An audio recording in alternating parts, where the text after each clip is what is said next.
अस्सलामुअलैकुम। बोल न्यूज़ में मैं हूँ जवाद कमाल और मैं हूँ सनिया मलिक। हेडलाइंस आपने देख ली। बुलेटिन का आगाज करेंगे। ग़िज़ाई किल्लत का शिकार गजा के बासियों के लिए खुराक और दवाएं ले जाने वाली कश्ती पर इसराइली फोर्सेस ने धावा बोल दिया है। इमदादी सामान कब्जे में लेकर कारकुनान को अगवा कर लिया गया है। फ्रीडम फ्लोटिला के तहत कश्ती इमदादी सामान लेकर गजा जा रही थी। इदारे ने इसराइली फोर्सेस के धावे की लाइव स्ट्रीम शेयर कर दी, जिसमें इसराइली फौजियों को कारकुनान से बदतमीजी करते देखा जा सकता है। इंसानी हुकूक की तंजीमों ने इसराइली जारहियत की शदीद अल्फाज में मजम्मत की है।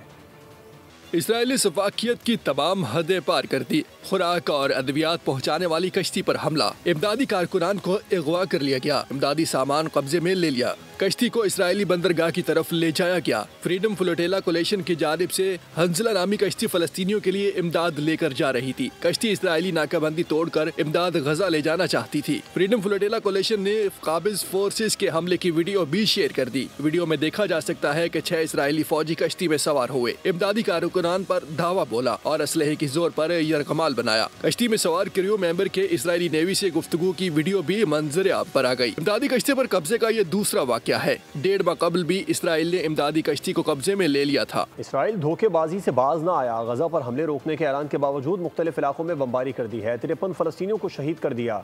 6 मजीद फलस्तीनी ग़िज़ाई किल्लत से दम तोड़ गए हैं।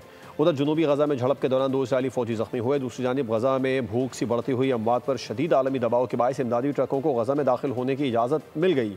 रफा क्रॉसिंग से इमदादी ट्रक गजा में दाखिल हुए।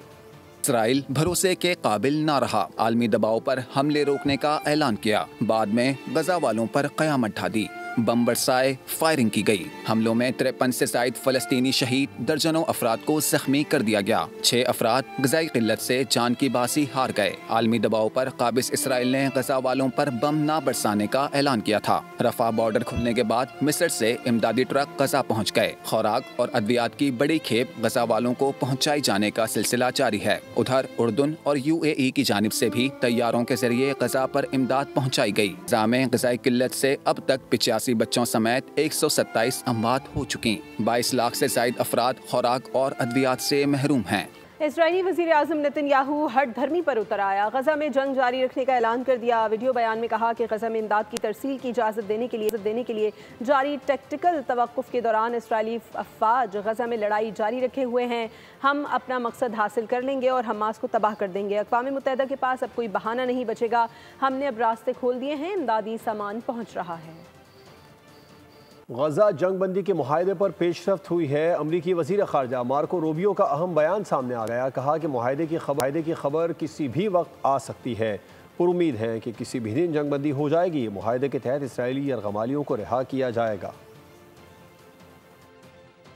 बरतानिया में फ़लस्तीन को तस्लीम करने का मुतालबा जोर पकड़ने लगा है। 220 अरकान पार्लियामेंट ने वज़ीर आज़म के इस्टामर को ख़त लिख दिया। गैर मुल्की मीडिया रिपोर्ट्स के मुताबिक बरतानवी पार्लियामेंट के 220 सरकार ने वज़ीर आज़म के इस्टामर को ख़त लिखकर फ़लस्तीन को तस्लीम करने का मुतालबा कर दिया। ख़त लिखने वालों में हुक्मरान जमात लेबर पार्टी के अरकान भी शामिल है। रिपोर्ट के मुताबिक स्कॉटिश नेशनल पार्टी ने जल्द ऐलान न करने की सूरत में पार्लियामेंट में बिल पेश करने की धमकी दे दी। इसराइल के गजा में वहशियाना हमलों के खिलाफ बरतानिया में शहरी सड़कों पर आ गए। लीड्स में इंसानी हुकूक की तंजीमों ने रैली निकाली। पुलिस ने मुतादिद अफराद को गिरफ्तार कर लिया। तल अबीब में भी अपनी सी हुकूमत के खिलाफ इसराइली शहरी सड़कों पर आ गए। गजा में जंग बंदी का मुतालबा किया। इसराइल के मुस्लिम अक्सरियती इलाकों के अवाम ने भी रैली निकाली है और इसराइली वज़ीर आज़म से जंग फौरी ख़त्म करने का मुतालबा किया।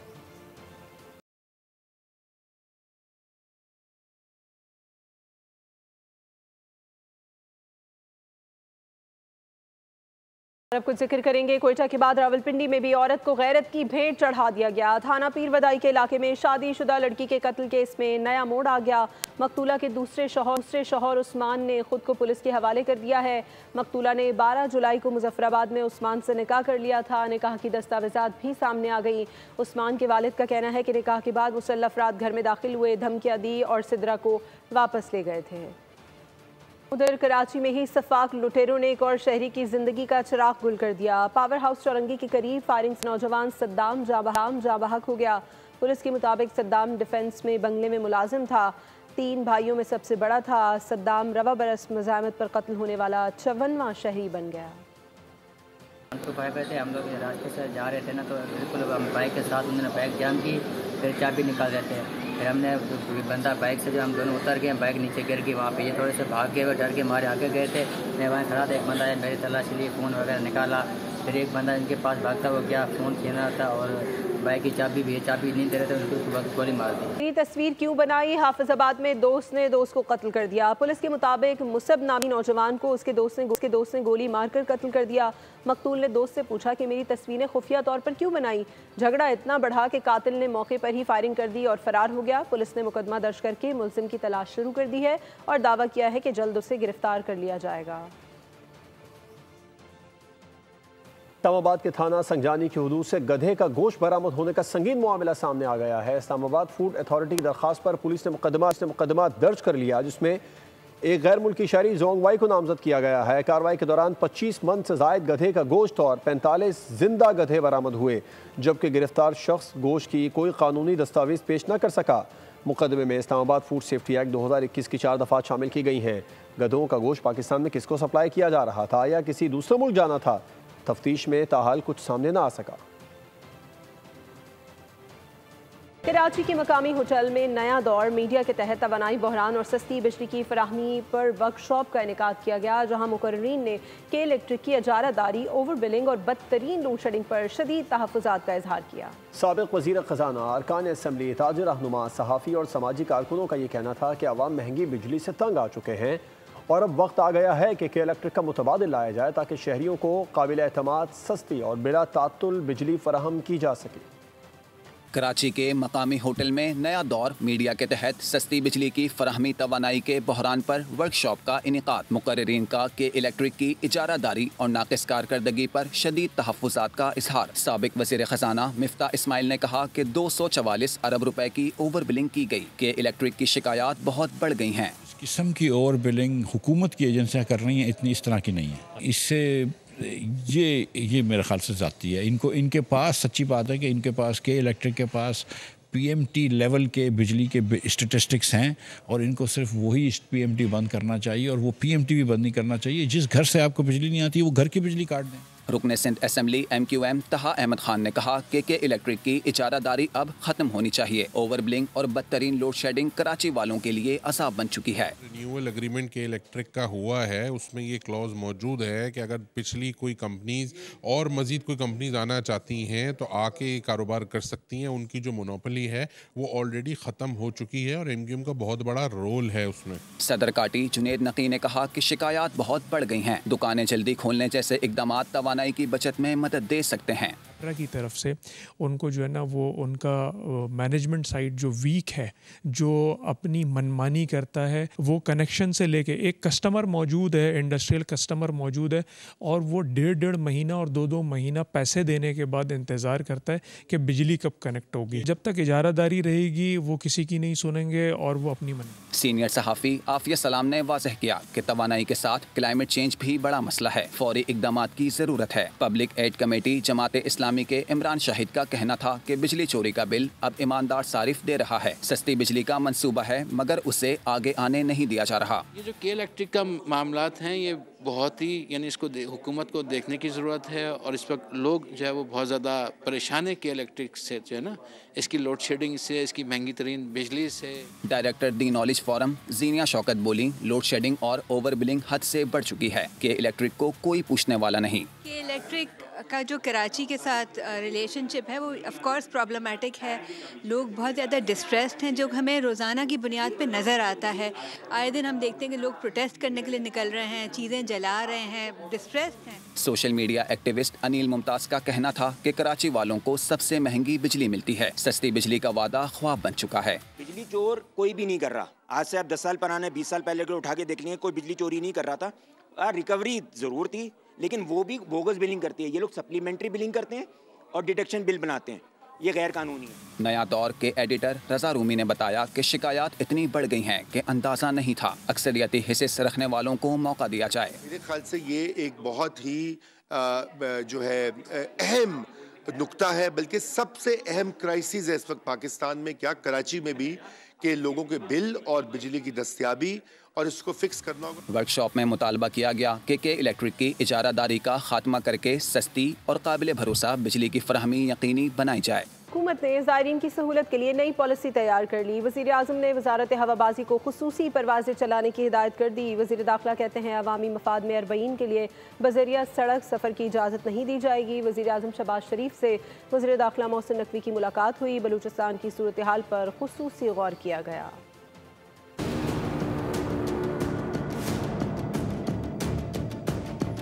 ज़ायरीन की सहूलत के लिए हुकूमत का अहम इकदाम। वज़ीर आज़म शहबाज शरीफ से वज़ीर दाखिला मोहसिन नकवी की मुलाकात में वज़ीर आज़म ने हिदायत की है कि ज़ायरीन की सहूलत को यकीनी बनाने के लिए वज़ारत हवाबाजी खुसूसी परवाज़ों का फौरी बंदोबस्त करे। मुलाकात में वज़ीर आज़म ने कहा ग्वादर सेफ सिटी मनसूबा फिलफौर शुरू किया जाए। पाकिस्तान इंटरनेशनल एयरलाइंस ने अरबईन के मौके पर ज़ायरीन की सहूलियात के लिए खुसूसी परवाज़ें चलाने का ऐलान कर दिया है। तर्जुमान PIA के मुताबिक ये परवाज़ें 8 से 11 अगस्त के दौरान कराची से नजफ़ के लिए रवाना होंगी, जिनका मकसद ज़ायरीन को बरवक्त और बआसानी मुक़द्दस मकामात तक पहुँचाना है। वापसी के लिए भी PIA ने जामे शेड्यूल तरतीब दिया है, जिसके तहत 18 से 21 अगस्त तक नजफ़ से कराची के लिए परवाज़ें चलाई जाएंगी। इन परवाज़ों के टिकट्स की फ़रोख्त फौरी तौर पर शुरू कर दी गई है। पीपल्स पार्टी का फोकस पंजाब पर है। नून लीग से मुतालबा है कि हमें वहाँ सियासी स्पेस दी जाए। शाजिया मरी की प्रोग्राम बोल रिपोर्ट्स में बतूल राजपूत से बातचीत, कहा ऐसा लगता है नून लीग में कहीं कोई इनसिक्योरिटी मौजूद है, इसीलिए वो पीपल्स पार्टी के साथ मुआहदे पर पूरी नहीं उतरी। बजट में जनूबी पंजाब को नज़रअंदाज किया गया। जो हमारे वक्तन फ़वक्तन डायलॉग्स रह रहे हैं और जो हमारी एक मुस्तकिल उनके साथ एक उनकी डिमांड है कि जी आप political space Pakistan Peoples Party को दें, ताकि जो हम आवाम को रीच आउट करते हैं उसमें हमें कोई दुश्वारियां ना हो। लेकिन ऐसे लगता है कि या तो कोई इनसिक्योरिटी है किसी एक क्वार्टर में होगी, मैं सबको इसका जिम्मेदार नहीं ठहराना चाहती, लेकिन एक कमिटमेंट पाकिस्तान पीपल्स पार्टी के साथ हुई थी at the time of formation of this government, और वो कमिटमेंट जो है वो इस हवाले से जो पंजाब के मामलात हैं उस हवाले से पूरी नहीं हुई है। इतनी सारी मीटिंग्स हो चुकी हैं। मखदूम अहमद महमूद साहब जो कि साउथ पंजाब के अफेयर्स को देख रहे हैं, और वहाँ पे भी एक बहुत बड़ा जो है हमें डिप्रिवेशन फील होती है, हमें इग्नोरेंस फील होती है on part of the government, neglect किया जा रहा है। वफाकी वज़ीर राना तनवीर हुसैन ने कहा है कि पीपल्स पार्टी को काबीना में शमूलियत की पहले भी दावत दी, मगर अब पता नहीं वो शामिल होंगे या नहीं। पीपल्स पार्टी चाहती है पंजाब में इंतज़ामी उमूर में उनका अमल दखल हो। शेखुपुरा में मीडिया से गुफ्तगू में उनका कहना था कि बानी PTI के बेटे आ रहे हैं या जिन भूत आ रहे हैं, हम उनका इंतज़ार कर रहे हैं। आपका रवैया बता रहा है कि कराची सिंध का हिस्सा नहीं। कोरंगी में डकैती बदमनी की वजह से शहरी जान से गए। MKM रहनुमा फारूक सत्तार ने कहा कि सूबाई हुकूमत और इंतजामिया की लाताल्लुकी पर सख्त मजम्मत करते हैं। शहरियों से मोबाइल छीन लिया और गोली भी चला दी गई। इंतजामिया माफिया के साथ मिलकर डकैतों की सरपरस्ती कर रही है। सिंध हुकूमत ने मेयरशिप भी छीनी हुई है। मेयर कराची कहते हैं टाउन हमारी जिम्मेदारी नहीं, लोगों को दीवार से लगा रहे हैं। सिंध को तकसीम क्यों किया जा रहा है?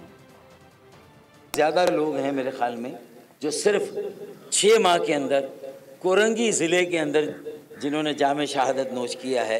डकैती और रैजनी, डंपर कंटेनर, माल बरदार गाड़ियाँ और क्रेन, उनके कुचले हुए लोगों की लिस्ट अलग है। ये 50 तो सिर्फ यही हैं। कुछ शर्म हया, कुछ गैरत कर लो। अब मेरे इन सवालों के जवाब के लिए ऐसे ही अपना रिवायती कोई बयान मत दे देना। आओ ज़ख्मों पे मरहम रखो यार, कहो कि हाँ बात सही है फारूक भाई की। कुछ लोगों से उम्र में बड़े हैं, कुछ लोगों से तजुर्बे में ज़्यादा हैं, मिल के आज भी काम करना चाहते हैं।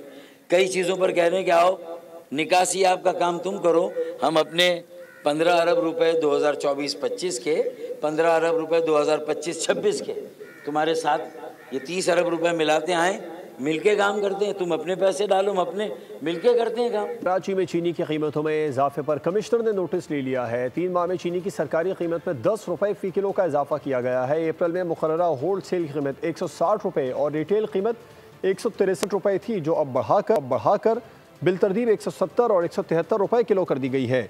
दूसरी दानी मार्केटों और सुपर स्टोर्स पर चीनी 180 से 190 रुपये फ़ी किलो में फ़रोख्त हो रही है। कमिश्नर कराची ने नई कीमतों का नोटिफिकेशन जारी करते हुए हिदायत दी है कि अमल दरामद को यकीनी बनाया जाए। ताहम रिटेलर्स ने कीमत में कमी के बावजूद अपनी कीमतें कम करने से इनकार कर दिया। उनका कहना है कि वो पहले महंगा माल खरीद चुके हैं और इसे कम कीमत पर बेचना मुमकिन नहीं। वज़ीर आला पंजाब मरीम नवाज ने कहा है कि सुथरा पंजाब प्रोग्राम कामयाबी से जारी है। चंद अज़्ज़ा में सफाई के बारे में शिकायत का इजाला करेंगे। वज़ीर आला की ज़ेर सदारत इजलास में सुथरा पंजाब प्रोग्राम पर तफसीली ब्रीफिंग दी गई। आलमी बैंक, यूरोपीय यूनियन और दीगर ममालिक ने मनसूबे में सरमाकारी में दिलचस्पी जाहिर की। इजलास में व्हीकल ट्रिप काउंटिंग और व्हीकल ट्रैकिंग सिस्टम्स के साथ ई इनवॉइस और फीस की ई बिलिंग पर भी ब्रीफिंग दी गई है। सूबे भर में 136 नए वेस्ट डिस्पोजल पॉइंट्स बनाने पर इत्तफाक किया गया। वज़ीर आला ने नाक़िस कारकर्दगी पर कॉन्ट्रैक्टर्स को फारिग करने, सेफ सिटी कैमरों के जरिए निगरानी बढ़ाने और सफाई अमले पर हर इलाके में मुस्तकिल मौजूद रहने की हिदायत की है। और अब आपको बताएं, दौरा आयरलैंड के लिए पाकिस्तान वुमेन क्रिकेट टीम का हतमी कैंप कल से शुरू होगा। तरबियती कैंप में 15 रुकनी कौमी स्क्वाड को जदीद तकाज़ों से हम आहंग खुसूसी ट्रेनिंग दी जाएगी। नेशनल स्टेडियम के Hanif Mohammad regional cricket academy और ओवल ग्राउंड पर भरपूर मशक़ें होंगी। 2 अगस्त तक जारी रहने वाले कौमी तरबियती कैंप में T20 प्रैक्टिस मैचेस का भी इनेकाद होगा। कैंप के अख्ताम पर पाकिस्तान वुमेन क्रिकेट टीम 3 अगस्त को आयरलैंड रवाना हो जाएगी। सीरीज़ 6 से 10 अगस्त तक डबलिन में खेली जाएगी। कौमी खिलाड़ियों के लिए बड़ी खुशखबरी सामने आई है। वज़ीर आज़म शहबाज शरीफ ने मुल्क का नाम रोशन करने वाले कौमी हीरोज़ के लिए इनामी रकम में रिकॉर्ड इजाफा करने का फैसला कर लिया। मुल्क कौम का नाम रोशन करने वाले हीरोज की कदरदानी। पाकिस्तान स्पोर्ट्स बोर्ड ने मेडल जीतने वालों के लिए इनामी रकम में इजाफा कर दिया। ओलंपिक्स में गोल्ड मेडल जीतने पर इनामी रकम 1 करोड़ से बढ़ाकर 3 करोड़ रुपए कर दी गई। ओलंपिक्स में सिल्वर मेडल पर 2 करोड़ और ब्रॉन्ज पर 1 करोड़ इनाम मिलेगा। एशियन गेम्स में गोल्ड मेडल की इनामी रकम डबल करते हुए 1 करोड़ 50 लाख कर दी गई है। नई पॉलिसी के मुताबिक एशियन गेम्स में सिल्वर पर 70 और ब्रॉन्ज मेडल पर 50 लाख मिलेंगे। कॉमनवेल्थ गेम्स में गोल्ड मेडल की इनामी रकम 50 से बढ़ाकर 75 लाख कर दी गई है। कॉमनवेल्थ में सिल्वर मेडलिस्ट को 50 और ब्रॉन्ज मेडलिस्ट को 30 लाख रुपए मिलेंगे। स्पोर्ट्स पॉलिसी में स्नोकर के लिए अलहदा इनामी पॉलिसी मुकर्रर की गई है। स्नोकर वर्ल्ड चैंपियनशिप जीतने पर 15 लाख, एशियन चैंपियनशिप पर 7.5 लाख इनाम दिया जाएगा। स्क्वाश में ब्रिटिश ओपन या मिसावी इवेंट जीतने पर 1 करोड़ रुपए का इनाम मिलेगा। जूनियर स्क्वाश इवेंट जीतने वाले प्लेयर्स को पॉलिसी के तहत 50 लाख रुपए का इनाम मिलेगा। बुलेटिन से फिलवक्त इतना है। मज़ीद खबरों और अपडेट्स के लिए विजिट कीजिए हमारी वेबसाइट bonews.com और देखते रहिए बोल। सब्सक्राइब करें और बेल दबाएं ताकि कोई खबर रह न जाए।